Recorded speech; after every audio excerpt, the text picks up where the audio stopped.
Hello viewers, welcome to Telugu Stars.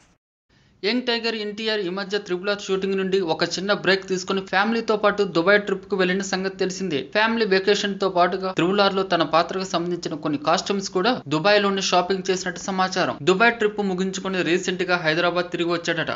ఈ రోజు నుండి ఎన్టీఆర్ మళ్ళీ త్రిబుల్ ఆర్ టీమ్ తో జాయిన్ అయ్యి షూటింగ్ లో పాల్గొంటాడట. ఇదో లాంగ్ షెడ్యూల్ అని, రామ్ చరణ్ తో కలిసి ఎన్టీఆర్ షూటింగ్ లో పాల్గొంటాడని, ఈ షెడ్యూల్లోనే కీలకమైన సన్నివేశాల చిత్రీకరణ జరుగుతుందని సమాచారం. ఎన్టీఆర్ తన లాస్ట్ ఫిల్మ్ అరవింద్ సమేతలో స్లిమ్ లుక్ లో కనిపించాడు. కానీ త్రిబుల్ ఆర్ కోసం కొంత బరువు పెరిగి కొత్త లుక్ లో ఉన్నాడు. మరోవైపు చరణ్ మాత్రం సేమ్ లుక్ కంటిన్యూ చేస్తున్నాడు. ఈ సినిమాలో నటించబోయే ఇతర నటీనటులు, హీరోయిన్ల వివరాలపై ఎన్నో రూమర్లు ప్రచారంలో ఉన్నాయి. కానీ రాజమౌళి మాత్రం ఇంకా అధికారికంగా ప్రకటించలేదు. ఒక బాలీవుడ్ హీరోయిన్ ను ఫైనలైజ్ చేస్తారని మాత్రం టాక్ వినిపిస్తోంది. సినీ ప్రేమికులు ఎంతో ఆసక్తిగా ఎదురుచూస్తున్న ఈ చిత్రం 2020లో ప్రేక్షకుల ముందుకు రానుంది.